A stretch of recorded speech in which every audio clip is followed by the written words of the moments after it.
entry is not a line you wait in.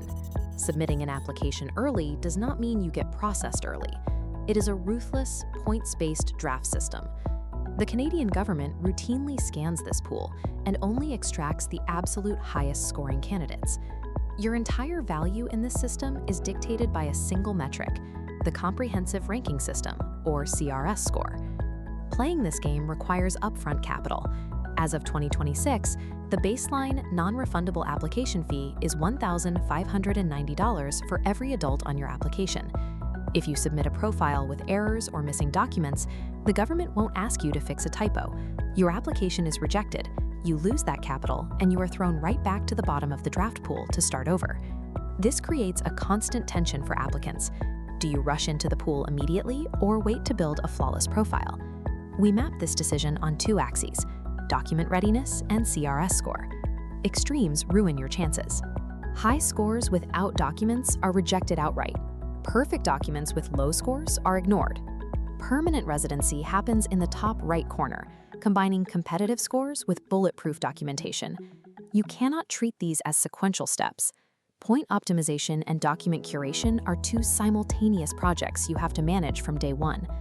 Let's look at the y-axis and see how you actually manufacture a higher CRS score.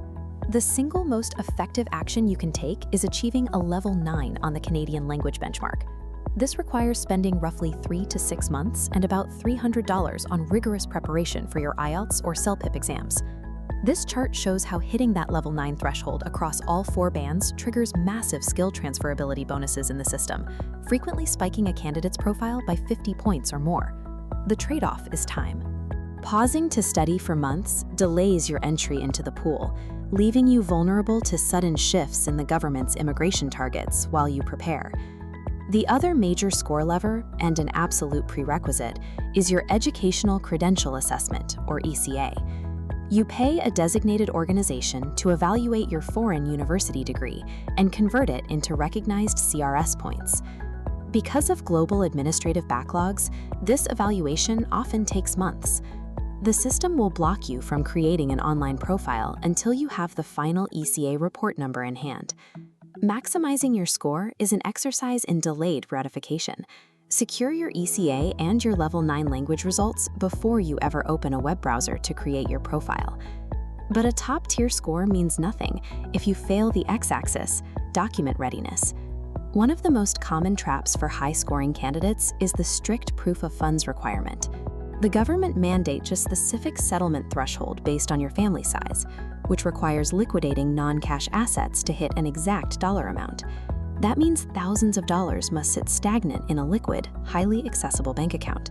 You cannot invest that money into stocks or property for the entire duration of your application process.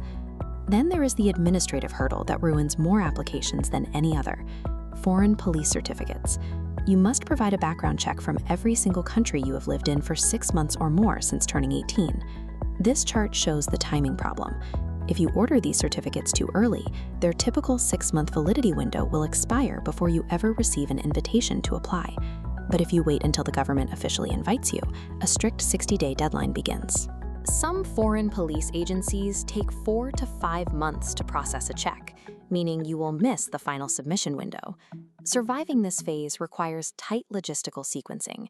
Lock in your liquid funds early, but time your international background checks perfectly to thread the needle between early expiration and rigid submission deadlines. So let's map out exactly what you should do next, based on your current status. First, check your current CRS score and compare it to recent historical draw cutoffs. If your score is too low, do not enter the pool. Divert all your energy to language exam retakes and accumulating eligible work experience. If your score projects to be highly competitive, ask yourself if your ECA and language test results are physically in your hands. If you don't have them yet, pause everything and initiate the ECA process today. The administrative lag will hold you up for months. If those baseline documents are ready and your score is high, you are finally cleared to enter the pool and start sequencing your temporary documents.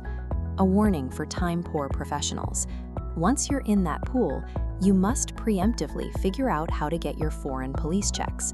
Do not wait for the invitation to trigger a last-minute scramble. Officially entering the Express Entry pool is not the first step of your immigration journey.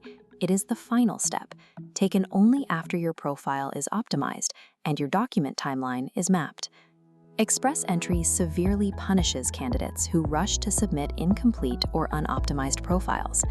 The most successful applicants build a bulletproof profile offline, verifying every point and document before the government ever sees their name. The goal is not simply to get your name on the draft board. The goal is to step into the arena fully equipped to win on day one.